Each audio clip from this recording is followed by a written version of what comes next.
How are you all?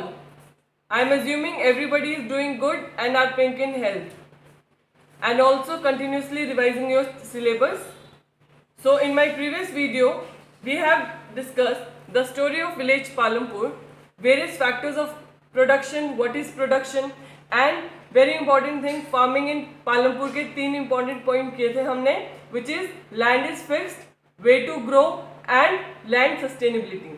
In this video, we'll go ahead with the chapter and discuss other remaining points and try and complete this chapter in this video itself. Okay, so the next point is how the land is distributed between the farmers.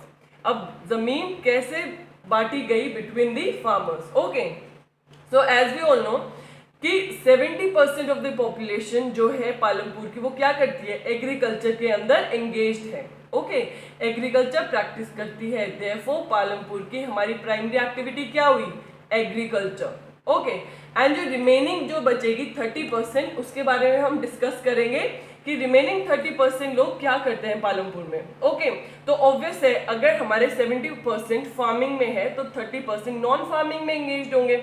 इनको हम बाद में discuss करेंगे. अभी हम focus करेंगे सिर्फ agriculture पे and how the land is distributed between the 70% of the population.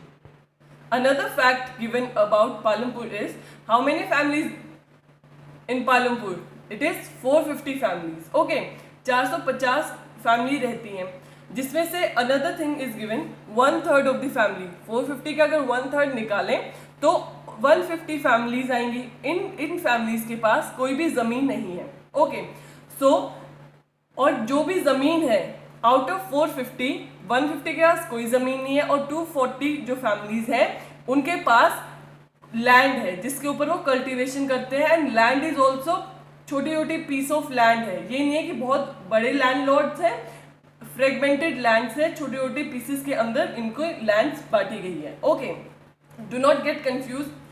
भाई 450 है, 150 के पास लैंड नहीं है तो 300 बचा होना चाहिए.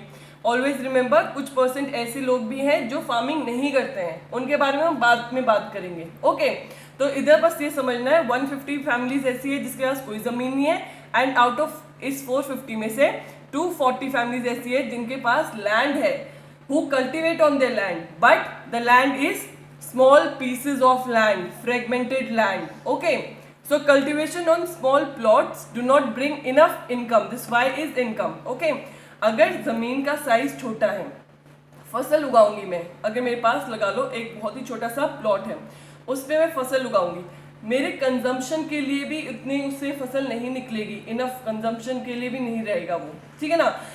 सरप्लस की तो बात ही छोड़ दो कि मैं उसमें से कुछ बचा के मार्केट में बेच के आऊँगी. देयरफॉर जो स्मॉल प्लॉट्स होते हैं उस पर फार्मिंग तो कर रहे हैं ये लोग, लेकिन ये प्लॉट उनको इनफ इनकम नहीं जनरेट कर रहे. इनकम कैसे जनरेट होती है कि सरप्लस कुछ पैदा हो, उस इतना पैदा हो कि वो अपने लिए भी रख लें, अपनी फैमिली को फीड करने के लिए भी रख लें, और बाकी जो ऊपर का सरप्लस बचा है वो जाके मार्केट में बेचें, बेचने से उनको इनकम मिले. लेकिन ऐसा स्मॉल प्लॉट्स के केस में नहीं है. Okay, so guys I have made a diagram here for the distribution of cultivable land. अगर पुराने उससे जाएं, अगर लैंड फिक्स ना होती, ओके, तो ये सारी लैंड क्या पता सिर्फ एक ही जो सबसे ज़्यादा अमीर है उसकी होती. ओके, या फिर बहुत बड़े बड़े पीसेस होते लैंड में. ओके, लैंड अगर फिक्स ना होती तो एरिया ऑफ लैंड भी ज़्यादा होता, लोगों के पास ज़मीन ज़्यादा होती. लेकिन land is fixed. Okay, and cultivation किस पे है, हमारी स्मॉल प्लॉट पे है. Okay, which is fragmented. Fragment मतलब छोटे छोटे हिस्सों में बांटी गई जमीन. ओके, सपोज ये ए की है, ये बी की है, ये सी की है, ये डी की है, ये ई की है, तो अलग अलग छोटे छोटे पीसेस में लैंड बटी हुई है. ओके, देयरफॉर अगर मैं फार्मिंग करती हूँ, सिर्फ मेरे पास इतना सा प्लॉट है, अगर मैं इसमें फार्मिंग करती हूँ, will it be enough for the consumption of my family और feeding my family? Obviously no. Hardly मैं अपनी फैमिली को फीड कर पाऊंगी इतने ही प्लॉट में अगर कुछ कर रही हूँ. ठीक है, सरप्लस की तो बात ही छोड़ दो. लेकिन अगर सपोज करो ये पूरा इतना लैंड मेरा होता टिल हियर, ओके, यहाँ फार्मिंग करती, फैमिली के लिए भी निकाल लेती और सरप्लस भी बच जाता. तो अनदर प्रॉब्लम क्या है यहाँ कि छोटी छोटी लैंड्स है, डिस्ट्रीब्यूटेड लैंड्स है स्मॉल प्लॉट्स के अंदर और फ्रेगमेंटेड फार्मिंग हो रही है. Okay, so I have given one example here. Suppose there is one farmer. Okay, इस फार्मर के पास 3 सन है, इसके 3 बेटे हैं, okay, and they have one land which is 2.25 hectare, ठीक है।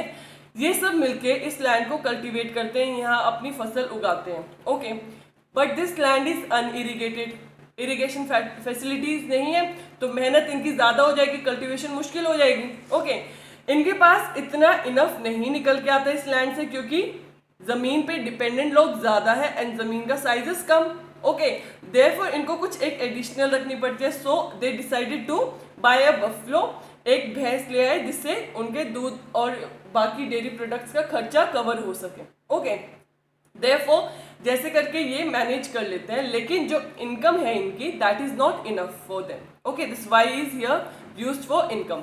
इनकम अभी भी इतनी इनफ नहीं है कि सब लोग बिल्कुल सरप्लस में खुला खर्चा कर सके, okay. Now let's assume one day this farmer dies, ये फार्मर चला जाता है, ओके, तीनों बेटे हैं, साथ नहीं रहना चाहते, अब क्या होगा, इस लैंड की डिवीजन हो जाएगी, ओके। अगर लैंड की डिवीजन होगी तो लैंड किस में, छोटे छोटे पीसेस में बट जाएगी।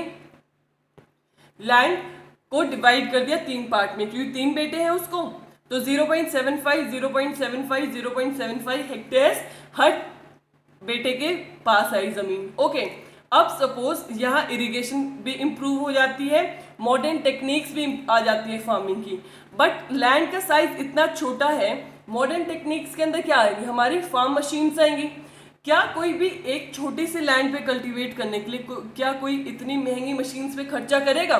नो, कोई भी नहीं चाहेगा कि मैं इतनी सी, अगर ये पूरी लैंड एक की होती तो वो सोच सकता था कि मैं खर्चा कर लूँ मशीन पे क्योंकि मेरे पास सरप्लस उग सकता है, लेकिन छोटा सा पीस ऑफ लैंड है, इसके ऊपर वो मतलब कंजम्पशन लायक भी नहीं उगता है, उसके ऊपर फार्म मशीनरी कैसे कोई इन्वेस्ट करेगा। चलो सपोज ये भी हो जाती है, टेक्निक भी आ जाती है, ओके, लेकिन फिर भी इतने छोटे से पीस ऑफ लैंड से इनफ अमाउंट ऑफ क्रॉप्स नहीं आएंगे, उनकी कंजम्पशन भी फुलफिल नहीं होगी, उनकी इनकम भी जनरेट नहीं होगी, therefore they could not make it for their earnings, नहीं कमा पाते हैं इनफ फ्रॉम द छोटा piece of land, okay. Now they have to look for some other ways, कोई सरकारी नौकरी करेगा, प्राइवेट में जाएंगे, पब्लिक सेक्टर में जाएंगे, कहीं और जाएंगे, so that they can earn their earnings and feed their families, okay. So now let's see the diagrammatic representation of the distribution of cultivated areas and the farmers, okay. The shaded area which in the graph, the area which I have shaded, okay, जहाँ थोड़ा थोड़ा color किया है, that area refer to the small farmers, and the area which is clean, okay, जो काफी साफ सुथरा है, जहाँ कोई भी शेड नहीं है, that refers to medium and large farmers, okay. I have used a pie chart here to explain this distribution, okay. So this is the cultivated area. 36% of the cultivated area is by small farmers. Small farmers means less than the 2 hectare जिनके पास land है, that will be categorized as small farmers. तो cultivated area में 36% area is cultivated by small farmers, whereas जो हमारा जो 64% है that is cultivated by medium and large farmers, okay. Now moving ahead to the next figure, next pie chart is about the farmers, okay. तो farmers क्या है, 80% of the farmers are small farmers and only 20% of the total population is medium and large farmers, okay. When I say medium and large, it means these farmers have land more than 2 hectares, okay. This is the figure and the fact given by the Agricultural Statistics at glance of 2006, and this agriculture statistics is given by Department of Agriculture and Cooperation, which comes under the Ministry of Agriculture, which is again part of Government of India, okay. So by now you know कि हमारे agriculture stats कौन देता है, department of agriculture and corporation, and this department किसके under आता है, ministry of agriculture, and ministry of agriculture किसका part है, government of India, okay. So guys now let's see some traditional method versus modern methods of farming, okay. So पहले farmers क्या करते थे, खुद मैनुअली जाते थे, पूरे दिन फील्ड में काम करते थे, बुलो कार्ट्स यूज करते थे टू प्लॉग देयर फील्ड, ठीक है ना, खेत बहाने के लिए गाय ये जो बैल वगैरह जोड़ के अपने खेत की बहाते थे, ठीक है. खुद जाके मैनुअली पूरे सीड सो करते थे, सीड मतलब लगाते थे, बिजाई करते थे और फिर जाके मैनुअली जाके फर्टिलाइजर्स और इंसेक्टिसाइड्स डालते थे. सो जब हम मैनुअली जब फार्मर काम करेगा, that will be refer to the methods of traditional methods of farming. Okay, but over time development happened, farm machineries were introduced. Now instead of farmer working manually, he uses farm machinery. जैसे tractors है, machine वगैरह use करता है to plough their field. अब seed sowing के लिए, spraying के लिए सारी तरह की मशीन्स अवेलेबल है. Therefore he use farm machinery. This is the modern way of farming. Okay, so traditional method क्या हुआ हमारा? Ploughing by bullocks, sowing and spraying seeds and insecticides manually by the farmer. और modern method में क्या आएगा? use of farm machines like tractors, machines, etc. Next question arise, who will provide the labor? हमें पता है land is important for farming, लेकिन farming के लिए भी तो हमें helping hand चाहिए अपना. तो कौन करेगा हमें help इधर? The labor. तो labor कहाँ से आएगी? labor कौन provide करेगा? ओके, अब इसके बारे में डिस्कशन करेंगे. जब हम बात करेंगे स्मॉल फार्मर्स की. स्मॉल फार्मर्स कौन है? जिनके पास 2 हेक्टेयर से भी कम लैंड है. ओके, तो वो लोग फार्मर्स, उनको तो लेबर की जरूरत नहीं है क्योंकि लैंड इतनी ज्यादा नहीं है. Therefore they cultivate their own, खुद से ही खुद की फैमिली को लगा के कल्टीवेशन करते हैं. ओके, लेकिन जब हम बात करेंगे मीडियम एंड लार्ज फार्मर्स की, तो उनको, क्योंकि उनकी लैंड का size is more than 2 hectare, बहुत बड़ी बड़ी जमीनें हैं, पीस ऑफ लैंड है, देयरफॉर उनको लेबर चाहिए होगी. Okay, now will discuss about farm labour. Farm labour की जब बात करेंगे तो फार्म लेबर हमारी कहाँ से आती है? 2 केस है यहाँ पे. या तो फार्म लेबर हमारी आएगी लैंडलेस फैमिली, जिनके पास जमीन ही नहीं है और उनको काम करके अर्निंग करनी है. Therefore they will work as farm labour in medium and large farmers. Okay, लेकिन दूसरा कंडीशन क्या है? या तो फिर फार्म लेबर वहां से आएगी जो स्मॉल फार्मर्स हैं, खुद की जमीन का काम कर लिया, लेकिन क्योंकि हमने पढ़ा है छोटी फ्रेगमेंटेड लैंड है तो कंजम्पशन के लिए तो बचता ही बहुत थोड़ा है, सरप्लस होता ही नहीं. Therefore they have to look for another earnings. तो अनदर अर्निंग्स में ये भी आएगा कि वो बड़े फार्म्स पे जाके एज लेबर काम करेंगे. Okay, now let's talk about farm labour. उनके पास क्या क्या राइट है और क्या क्या नहीं है. जो लेबर है उनके कोई राइट नहीं है जमीन पे या क्रॉप्स पे. ठीक है, फॉर एग्जाम्पल ये कोई बड़ा फार्मर है, उसके पास जाके suppose I am the farm labour, मैं जाके काम करने लगती हूँ, तो मेरे कोई राइट नहीं है, वो जमीन मेरी नहीं हो जाएगी, वो जो फसल उग रही है उसके ऊपर वो मेरी नहीं होगी. क्यों? क्योंकि वो बिग फार्मर की है. I am just a labour, मैं सिर्फ काम करने गई हूँ और काम के लिए I am paid wages. Always remember in economics जब हम बात करते हैं लेबर की, तो लेबर को हमेशा वेजेस मिलती है, दिहाड़ी मिलती है ना उनको. तो this wages are in form of cash और काइंड. या तो वो पैसे दे देते हैं काम के, ओके, या फिर इन काइंड का मतलब या तो उस फसल में से मैं कुछ ले लूंगी पैसे के बदले, भी पैसे रहने दो मुझे, तो तुम इतने केजीज ऑफ व्हीट ही दे दो ताकि मेरा घर चल सके. ओके, तो दे आर पेड इधर इन कैश और kind. Okay, now come to employment. उनका काम कैसे है, उनकी एम्प्लॉयमेंट कैसी है? फुल एम्प्लॉयमेंट है, पार्शियल एम्प्लॉयमेंट है. ठीक है, तो एम्प्लॉयमेंट कैसे हो सकती है? या तो पर डे, हर दिन के हिसाब से डेली जाके हर दिन अलग अलग जगह काम कर रहे हैं, पर दिन के हिसाब से उनको मिल रहा है. या वो पर सीजन, भाई अगर तुमने इस बार वीट उगाई है तो इस वीट के सीजन में मैं तेरा साथ दूंगा और मैं तेरे एज अ लेबर काम करूंगा फार्म पे, तब तक ये सीजन ऑफ वीट खत्म नहीं हो जाता. ओके, या फिर वो पूरे साल के लिए लग जाता है, भाई इस पूरे साल के लिए मैं तेरे यहाँ काम करूंगा. Okay, so employment could be per day, per season और the whole year basis. So now let's discuss कि मॉडर्न टेक्निक और फार्म मशीन की वजह से लेबर्स को क्या क्या नुकसान हुआ है. ओके, देयरफॉर उनके लॉस ऑफ वर्किंग डेज हुए. मशीन जो है, लेबर जो इंसान काम करता है उससे कंपैरेटिवली ज्यादा काम कर सकती है for hours and hours and ज्यादा आउटपुट निकाल सकती है. देयरफॉर जो हमारे लेबर्स हैं इनके लॉस ऑफ वर्किंग डेज हुए हैं. लॉस ऑफ वर्किंग डेज है, कम दिन के लिए काम कर रहे हैं, तो ऑब्वियसली दिहाड़ी जो है, पर डे जो उनकी वेजेस है या जैसे भी उनकी वेजेस हैं वो भी कम हो जाएंगी. Therefore now they have to look for some other work. अब कुछ और काम करना पड़ेगा क्योंकि खाली लेबर लग के उनकी नीड सेटिस्फाई नहीं हो रही है, इनकम जनरेट नहीं हो रही है, घर नहीं चलेगा. Therefore they will start looking for some other works like in brick factories और some other factories nearby जहाँ एज ए लेबर वो काम कर सकें. Next important thing here is capital needed. Capital मतलब अब पैसे भी चाहिए। अब ये तो है नहीं कि सब चीजें फ्री में मिल जाती है, सीड्स चाहिए, मशीन्स चाहिए, वेरियस अदर इंसेक्टिसाइड, पेस्टिसाइड्स के लिए हमें पैसे चाहिए, खरीद के कहाँ से लाएंगे हम। देखो बात करेंगे कि पैसा कहाँ से आता है, कैपिटल मीन्स पैसा। अब ये जो पैसा रिक्वायर्ड है ड्यूरिंग फार्मिंग, ये फार्मिंग में पैसा कहाँ से आएगा। ओके, जो स्मॉल फार्मर्स हैं वो क्या करते हैं, they have to borrow money, उधार लेनी पड़ती है। किन से, कर्जा उठाते हैं। किन से उठाएंगे, from the village money lenders और द ट्रेडर्स, ठीक है। या किसी शहर में बड़े बड़े आड़ती, जिसको कहते हैं हम, आड़त की दुकान देखी है ना आप लोगों ने, तो उन मनी लेंडर्स के पास जाएंगे उनसे, या जो बड़े बड़े ट्रेडर्स हैं उनके पास जाएंगे स्मॉल फार्मर्स, टू टेक और बोरो मनी, उनसे उधार पे पैसे लेंगे।